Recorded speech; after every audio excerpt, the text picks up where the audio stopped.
Live from the Business RadioX studio inside Renaissance Bank, the bank that specializes in understanding you. It's time for North Fulton Business Radio.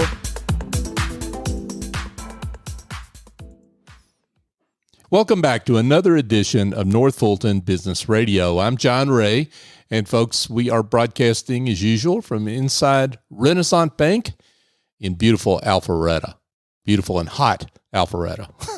And if you are tired of the mega bank experience, if you're tired of being considered a number and just a little small piece of revenue that the bank earns, maybe you're interested in being with a bank that likes dealing with people. I've found that at Renaissance Bank. More importantly, the people I refer to Renaissance have found that, small business owners just like you. And what they tell me is that Renaissance is big enough to handle pretty much any need you can throw at them, but they're small enough to deliver their service in a personal way. Go to renaissancebank.com to learn more about the company and to find a local office and give them a call. I think you'll be glad you did. Renaissance Bank, understanding you, member FDIC. And now I want to welcome an old friend. Keith Finger is with us, folks. Keith is with Revenue Insights. Keith, welcome. Thank you. Great to be here, John. Great to have you back. Yes, I get the Five Timers Club. You've got a long history. That's a good thing. There's some histories that are bad, right? But you've got a good history. Yes, thank you. Yes, It's a good history. Yeah. So for those that don't know you, let's talk a little bit about you and how you're serving folks out there. Gosh, I help companies, B2B companies that are frustrated by revenue that is just not meeting expectations. I call myself the revenue detective, and I take them from stormy seas to smooth sailing. Ooh, I like that. Before we get into defining what that means and some of the strategies and tactics around that, let's talk about you and your journey. Sure thing. Yeah. So what makes you passionate about this work, and what's some noteworthy pieces of Keith that you bring to your work? Gosh, I have been in the marketing revenue generation field for almost my entire career, pretty much my entire career. And I have a passion for figuring out what it takes to generate revenue and make things better and change things. And earlier in my career, I worked for some multinational companies and did some international work. I've done work in more than 20 countries, which was really a great experience. Then I started working with small and medium businesses, and I love helping them and being able to have them take their performance to use a saying, to the next level, and figuring out what are those little things that need to happen that are going to have a big impact. About some things about me personally, I've been to nearly 60 countries, every continent except Antarctica, and I just have a passion for learning about different cultures and different people, and I think that influences what I do in business. That same curiosity about other places I bring to learning about businesses, why things are done a certain way, what can be done to change it, to fix it. And I love using that sort of, I think that's probably my superpower, is digging down and connecting the dots. That was Portugal calling. They want you to come back. Thank you. Thank you. Sorry about that. Actually, I've been there. It's funny you say that. I figured you had. That's why I just guessed. But I'm just curious. This has nothing to do with why you're here, but I'm curious. So you've been to 60 countries. This is like 59. I'm at 59. 59. Yeah. Okay. This is like asking someone, a parent, who their favorite child is, but what's your favorite? The country you visited and why? I've got a couple favorites for different reasons. My all-time favorite is Japan. It's just the culture is very different. It's Western in a way because it has all the conveniences, but the way they do business, the way people act, customs, they're very different. And it's also extremely safe place to go. Crime is very low. You can walk down any place in the middle of the night, feel completely safe. But I love Japan. Someplace else that's unusual, couple years ago, actually, I took probably, let me think, 2018, I took the Trans-Siberian Railroad from Moscow to Mongolia. Oh, wow. And that was an incredible experience. And another country that I found really fascinating, the smallest country in South America is Suriname. And it's on the northeast coast, and it's also the only country that Dutch is the official language. And I visited that, and I just found it fascinating. Next to that is French Guiana, where they launched the rockets off for the European Space Agency and for some U.S. rockets. So I visited both of those, and it was just a fascinating combination of places to visit. Terrific. You need travel advice, folks? Along with your revenue ignited, call Keith. I tell you what, I'll give a piece of advice. Go. Don't be afraid. Yeah. The thing in your head that you're afraid will happen to you won't happen to you. So go and experience things. Life is short. That's great advice. So let's get into revenue insights and the work you're doing there. One term you use for yourself is you're a revenue detective. Explain what that means.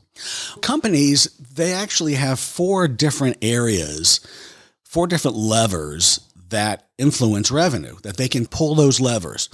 There's marketing, there's sales and sales operations, customer satisfaction, and employee engagement or culture. And I learned earlier in my career, when I was working for big companies who bring a lot of resources to bear, that they're always trying to balance those 4 things, to get them going. And smaller companies seem to focus more so on marketing and sales.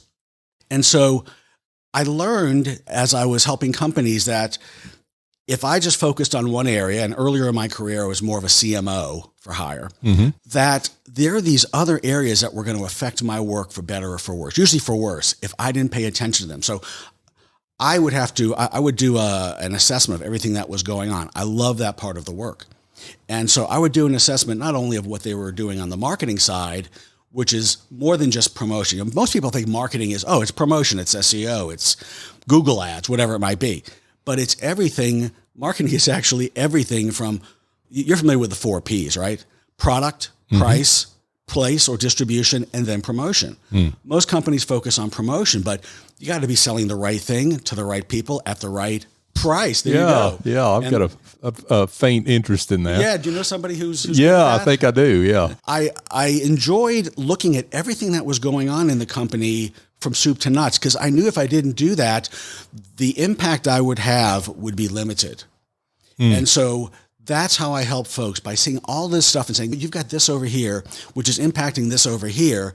And if we fix that, it'll boost this thing over here. Because companies can get addicted to the funnel, addicted to cash flow. I mean, cash flow is important, but they can be doing things internally that will have a big impact as well, or can have an impact on the margins that are quite substantial, instead of just pouring money into more promotion, which, as we've talked about, if your pricing isn't right or your product is a poor market fit, right, you're just promoting more losses, or introducing more people to your product or service, which is a bad fit. Yeah, that makes perfect sense.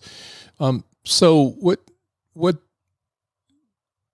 let's talk about how you diagnose this. Maybe even a step back. Let's talk about who you work with, and then we'll talk about the diagnosis. Okay. So talk about the types of clients that you work with. I work strictly with B2B companies. Okay. And they can have revenue anywhere from, let's say, 5 million to up to 50 million. The sweet spot is usually around 10 to 20. But I've worked with companies that are that entire range, and maybe even some that were a little bit smaller. And they can be in a variety of different industries, everything from manufacturing to professional services to business services to logistics. One thing that I've been told is that I have a knack for not only connecting the dots, but for quickly gearing up and understanding the dynamics of an industry and asking the questions and grasping it and figuring out how things work in that industry. B2B and the revenue from 5 to 50 is the main thing. The other stuff, I can jump in and quickly understand how that industry works in order to help the client. Yeah. Okay. So fairly wide range of B2B companies. So it sounds like what you do is you're helping them understand the complexity of where their revenue levers are. Is that a fair way to say it? Because what you were talking about with funnels and whatnot, that's just tactics, right? That comes and goes. And when it goes, and as you say, you're over relying on it, then you're sunk, right? But when you're looking at the complex picture of where revenue can be generated, then that's an entirely different matter. And what I hear you saying is you come in from 40,000 feet helping a client figure that out that is too far in the weeds maybe to do that. Did I get that right? You got it right. Yes. Correct me though. Okay. Where I need to be corrected. I come down, I start at 40,000 feet. Yeah. And then I can get into the weeds because the devil is in the details. Mm-hmm. I might also be thought of as a chief revenue officer. Mm-hmm. So I'm not handling just the marketing. If they don't have somebody doing the marketing, I'll find them somebody, or I will help that person doing the marketing be more integrated into things that are happening elsewhere in the company. Mm-hmm. So a great example was working with a company who is, let's say they're in the real estate services business. Mm-hmm. And I was introduced to them and they said, we think our problem is we have a problem with our branding and our messaging and our website. And we think our business development person, our main business development person could probably use some more training. And I've learned that business owners, they know some of everything, but they don't know all of everything. Come on. That's right. So you wouldn't run into that ever, would you? And I listen to what the owners are saying, but I know I have to do my own research. Mm-hmm. And what I do is I do a deep dive that takes a month, 6 weeks. And it includes one-to-one interviews with the management team, one-to-one interviews with key employees. And I'm digging in. And I'm doing a lot of listening. And I'm doing a lot of, tell me more about that. Tell me more about that. I'm trying to understand what's happening and why. I also survey the workforce. And I speak to key current customers. And I want to talk to past customers because I want to know, why did they leave? Right. What weren't they getting? Because there's usually some good intelligence there, some good info about what the company could have fixed. Because if they left and they took their money away, others are probably thinking about doing that too. And I want to know from current customers, what do you like and don't like? What would you change? What are some gaps in the offering that you think, or some gaps in the market that my client, their vendor, could fill, or that they're not getting somewhere? Mm-hmm. So through all these conversations, and I'm also, if they have KPIs, which sometimes they do, key performance indicators, I'm interested in those as well. What are they tracking? What are they not tracking? What are they telling us? So this client I was mentioning, their problem was really customer churn, and they were pretty oblivious to it. And what I learned is not only did they have a lot of churn, they had a churn because of a lack of customer process.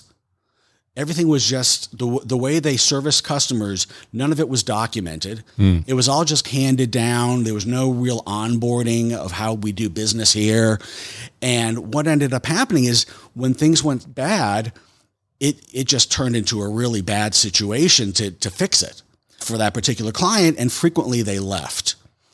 And that was impacting revenue greatly. If they had fixed that would have fixed much of their revenue problems, because when you have a lot of people leaving, not only do you need to fill the funnel with new business to grow, you're also replacing the old people. And that's much more difficult. Right. So I ended up bringing in a process engineer who mapped all their processes and codified them, had a book on the shelf now with, this is how we do everything here.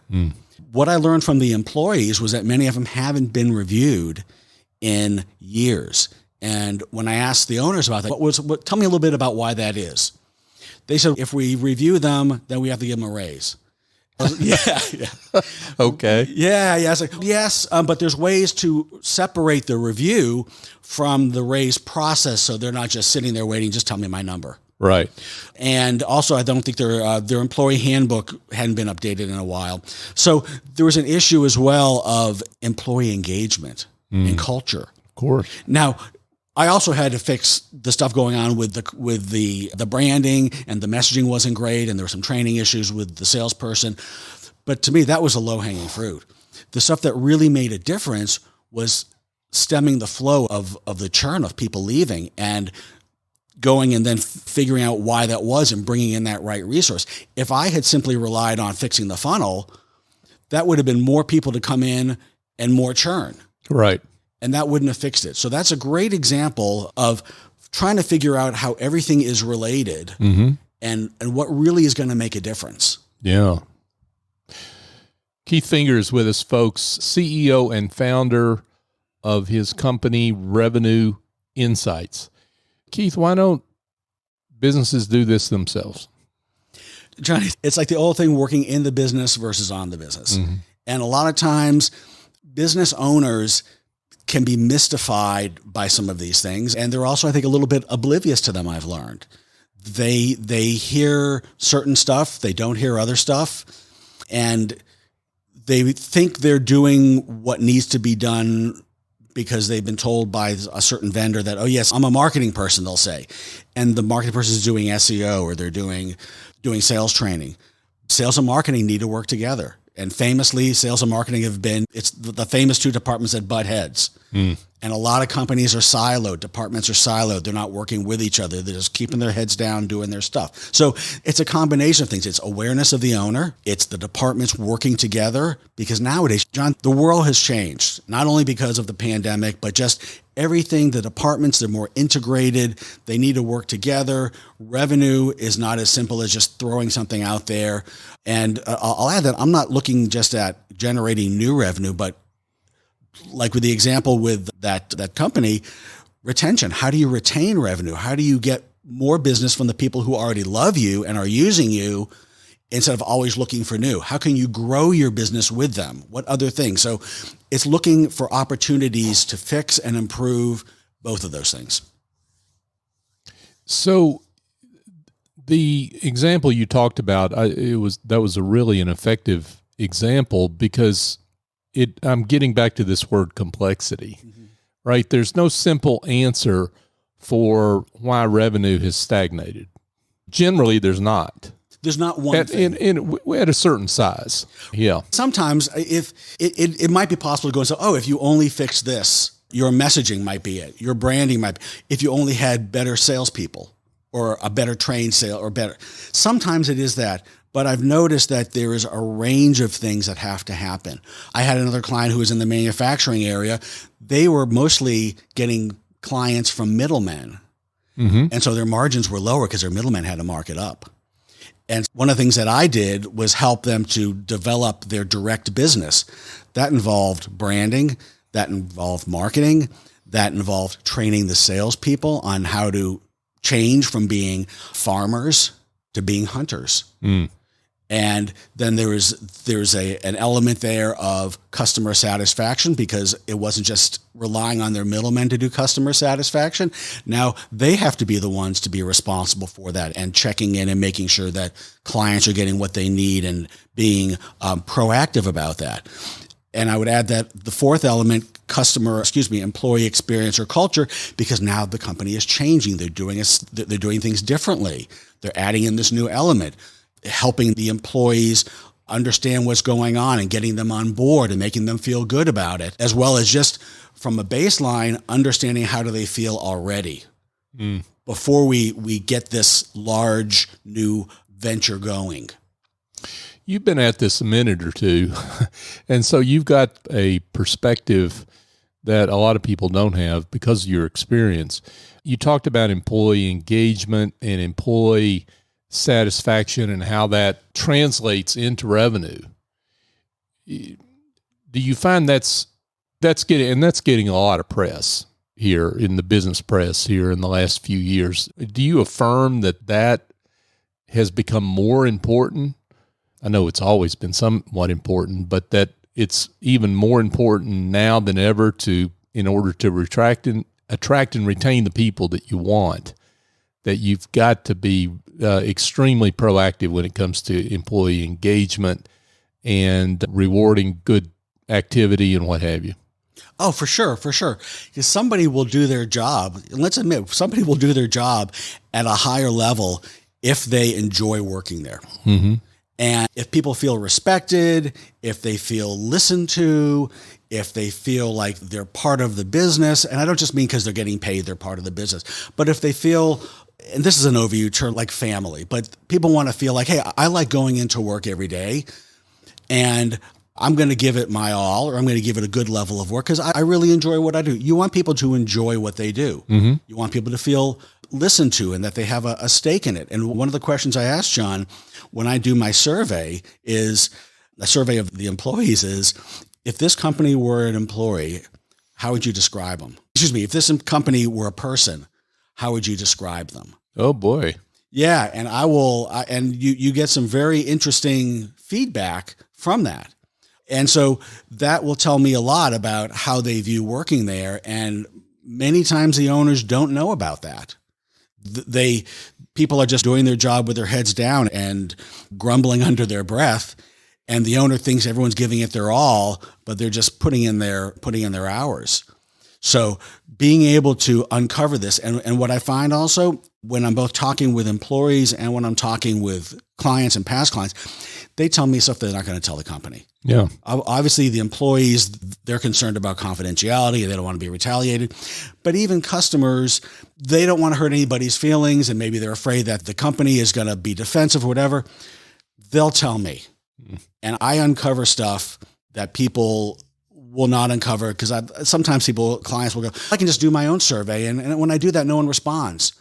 And I say, well, surveying is part art, part science, but how you ask it, what you ask, and the fact that it's coming from me and not from you also makes a big difference. So I'm very pointed in the questions that I ask. It's not, we've all done surveys where they have that little progress bar that goes across the top. You know that? Oh yeah. And you think you're done after a page or two, right. And it says 2% done. Yeah. You know, for me, it's 8 or 9 questions, 1 page, quick, easy. I get the information I need.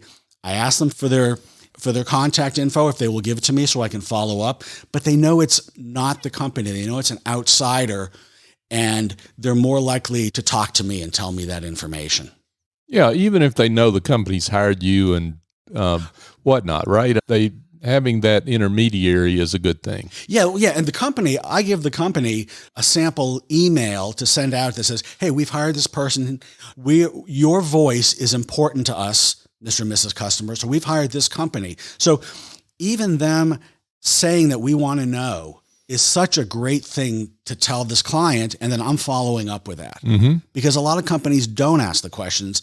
The salespeople who they might be the main touch point they can have what's called happy ears. You know what happy ears are? Oh, right? yeah, sure. Yeah, happy ears is when you hear the good stuff, and you don't hear the bad stuff. I want to hear I got happy ears and I've got sad ears. I want to hear everything. And sometimes the people who are in touch with the customers regularly, they don't want to look bad to the management, so they don't say the bad stuff. So I want to uncover everything because I want my clients to succeed. I tell them in the beginning, I might tell you stuff that's difficult to hear, but it's because I want you to hear it. I want you to succeed. Let's talk about what an engagement looks like. I mean, maybe the way to start that conversation is just for you to address what a company needs to be seeing internally to know they need to pick up the phone and call you. What are those symptoms?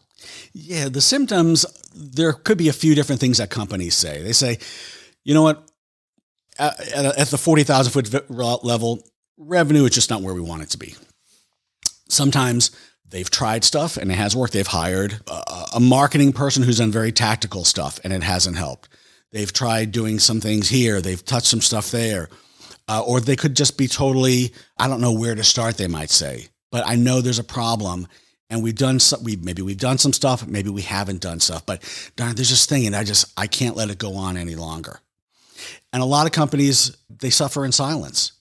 I've had clients that nobody knew. Like I was referred to them simply as, hey, this is a neat person to talk to, Keith. Why don't you just have a chat with them?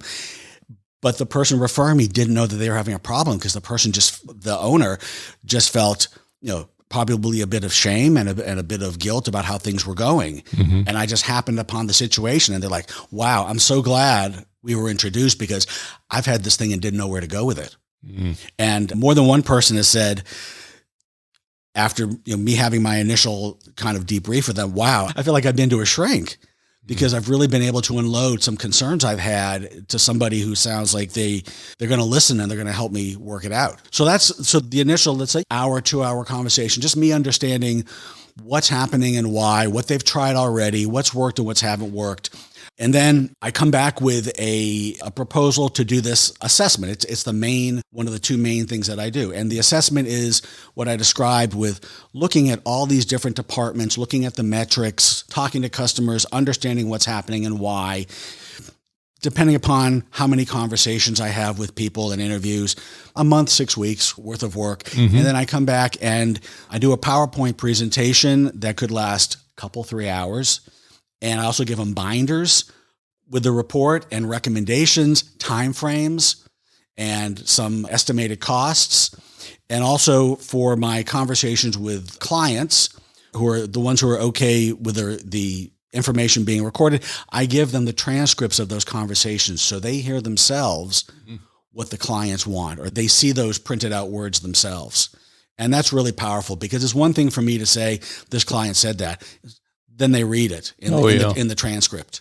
Absolutely. And that's really powerful. And then we move to the next stage of execution and figuring out what are we going to do every month to tackle these items? How are we going to track it? How are we going to move forward? And that's really where the magic happens. Yeah. Great stuff. So you shared awfully powerful success story earlier. Maybe you can share another one that helps illustrate the great work you do. Oh gosh, yeah. It was a small mid-size CPA firm, and they were looking for some feedback from their customers and employees. That was the main thing. Can you help us understand what's happening there? And so the employee feedback that I got was people felt that they were stuck in their level, like they didn't see a lot of opportunity for growth, and also that they felt that they weren't necessarily being listened to about stuff that they felt would be beneficial to the company. The big thing happened. So this client happened to have a large developer as one of their clients, like almost as if they were, as a CPA firm, almost punching above their weight. But this client had grown while they were a client of the CPA firm. And so they kept the CPA firm as their client, but they had in some ways outpaced what the CPA firm could provide. And they'd been talking about that and saying, they told me, we've hinted it, we've talked about it, we don't think we're being listened to. Tell them that if they don't handle these things, we're going to have to go elsewhere. And so I, in my presentation, had to lay that out to the clients. Like, these folks who are 40, 50% of your book of business told me that these issues are really important to them. And if they don't get taken care of, they're going to go elsewhere. They mentioned that they've told this to you. Is that correct? Oh yeah. So going back to happy ears and probably a little bit of wishing, okay, they would never do this to us. They've been this too long. Sure. But it was a wake up call to them to be more responsive. And again, so what's that? That's an issue of retention. So they still needed to grow, but this was another issue of not paying attention to retention. And wouldn't have been a death knell to the firm, but it would have been real painful to replace that. Wow. Great work here from Keith Finger. And Keith is with Revenue Insights. That's the name of his firm. And Keith, this has been great. I can't imagine there aren't some folks that upon hearing this interview wouldn't want to be in touch. So let's get to the important question. I think it's the most important question: how folks can contact you. My website is getrevenueinsights.com. Get Revenue Insights, all one word. And my phone number is 770-309-5651. Keith Finger with Revenue Insights. Keith, thanks for coming in. Thank you. It's really been great. I appreciate it, John. Thank you. Hey, folks, just a couple of quick things before we let you go for today. If you are looking for classic, authentic, traditional Italian cuisine that was is in a restaurant that was farm to table before that was cool, Casa Nova is your place to go. Casa Nova Italian restaurant. They're on Highway 9, just north of McFarland, and they are a cook-to-order kitchen with a farm out back that grows all the good stuff: tomatoes, corn, peppers, zucchini, all the herbs they use in their dishes. And therefore, when they bring all that inside and put it all together with the pasta, chicken, seafood, veal, what have you, that they prepare, you're going to have a fresh tasting dish. And it is a fabulous place. They are a true staple in the Alpharetta area. So I encourage you to go to CasaNovaRestaurant.com if you want to learn more, but go make a reservation, and you'll thank me when you do. And folks, just a quick reminder, if I've got a book out, it's called The Generosity Mindset, A Journey to Business Success, Raising Your Confidence, Value, and Prices. If you are selling your expertise for a living and you have issues with expressing your value, understanding your positioning, your business development, and your pricing, this book may be for you. Go to thegenerositymindset.com to learn more and learn where to buy the book. Also, I want to thank you, our listener. We are coming up on show in a few months. We'll hit show number 800 for North Fulton Business Radio, and we've only gotten this far because of you and your support. You continue to do all the things that help encourage us. You give us great guests, send great guests our way. You share the show. Like us on social media, and we are grateful to you for that work, because you help us live into our mission to be the voice of business in the North Fulton region and beyond, and we are grateful for that. So thank you. So for my guest, Keith Finger, I'm John Ray. Join us next time here on North Fulton Business Radio.